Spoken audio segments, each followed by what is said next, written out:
You were in a federal prison, Ms. Hernandez? Yes, sir. The FCI Tallahassee. And when did the rapes by this federal prison employee of you occur? Just what year?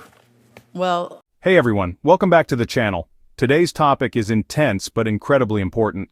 We're diving into a recent Senate hearing where Senator Kennedy questioned witnesses on a deeply troubling issue: rape cases in federal prisons going unpunished.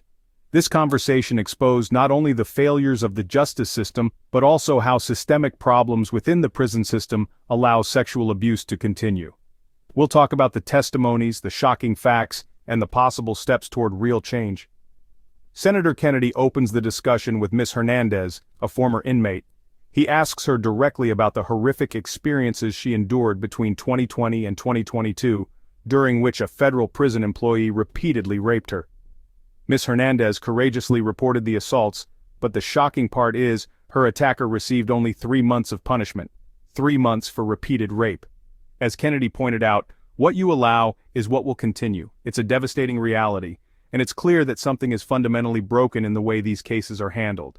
Next, Ms. White steps in to discuss the broader issue of sexual misconduct within the prison system, this time focusing on inmates targeting female federal prison staff.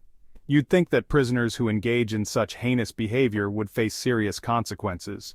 Wrong, according to Ms. White. These incidents are often handled with internal disciplinary measures that are laughable at best, removing offenders from general population for a while, only to place them back after a short time.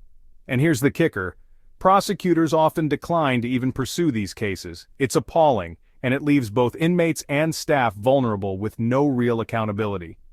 You were in a federal prison, Ms. Hernandez? yes, sir. The FCI Tallahassee. And when did the rapes by this federal prison employee of you occur? Just what year? Well, it started in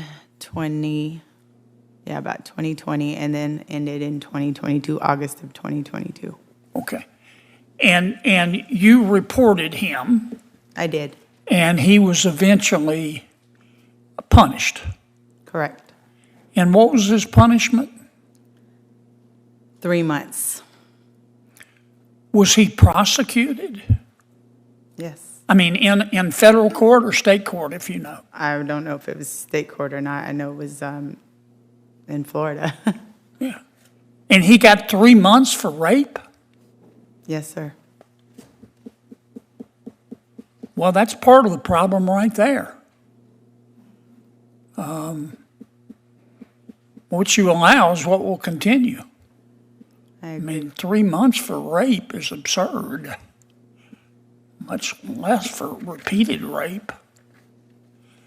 Ms. White, let me ask you a question. You talked about inmates